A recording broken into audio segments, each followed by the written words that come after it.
let's go into the responding to interest from coaches. So the opposite side, and you touched on it earlier, Right. but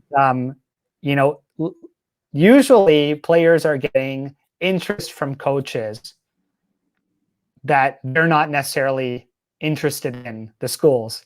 That's usually the way it works, right? For a majority of these athletes, because everybody's trying to, like, there's no secret. Everybody's trying to get to the best schools in the country. The names that we all know, of course, everybody wants to play there. And some people fall somewhere in between there and get comfortable with that. And that includes ourselves, right? You know, we did not play at any big time school. We may have dreamed and wanted to go there, but I think that gives us that ability to help a little bit more, in the sense of, like, I know where most players are at. Like, we all hit up the Dukes of the world and the Stanfords and etc. We all do that, UCLAs and whatnot. I tried to be a Tar Heel.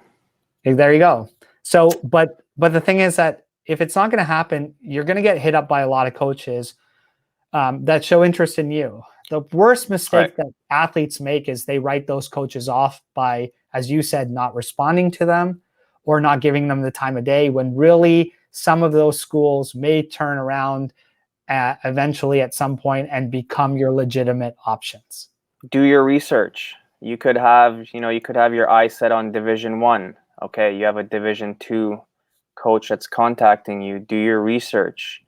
You do your research, you're also going to find out, okay, well, this is actually like a top Division 2 school that can actually beat this Division 1 school that's interested in me.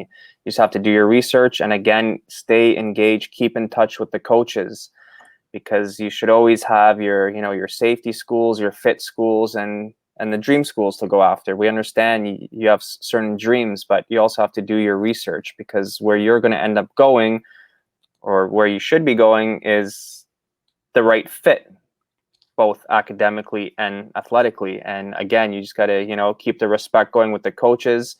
If there's truly legitimate no interest in going to a school for whatever reason, it could be, too far away from you, and you definitely know you're not going to be going to this state, let's say, just, respond to them. Let them know, like, look, unfortunately, I'm not going to be attending there. It's a little too far for me. I want to be closer to my family, whatever the case is. It just, stay in communication with them. They'll appreciate that, and they can always pass your name on to other coaches.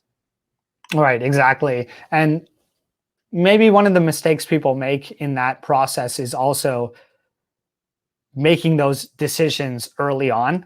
Right. Like it's legit what you just said. Like, there is a legit chance that that you may not want to go to a specific state or be too far away, and that would be your decision throughout your entire recruitment process.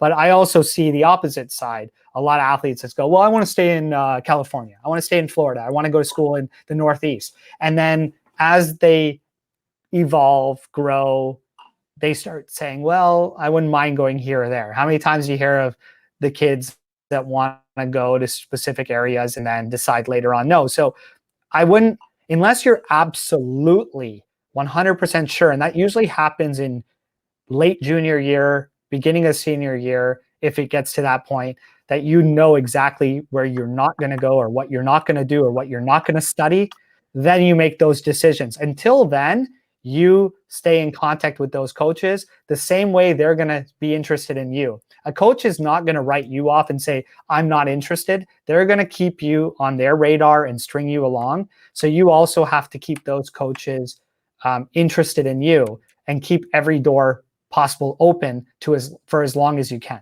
Yeah, because when it boils down to it, what happens in the end, what happened to me, I'm from Canada, okay? I had no idea I was going to end up in New Mexico, small town in New Mexico. But guess what? I went on my recruiting trip there, had a great time, got to see the school, the campus, and had the best 4 years of my life. So just like you were saying, let's say you're a kid from California, you just want to stay on the West Coast. You end up taking a recruiting trip out to Missouri. Boom, guess what? You just found your school that you're going to be attending for 4 years, because you had such a good experience there. You met the people, the coaches, the team, and that ends up being the winner.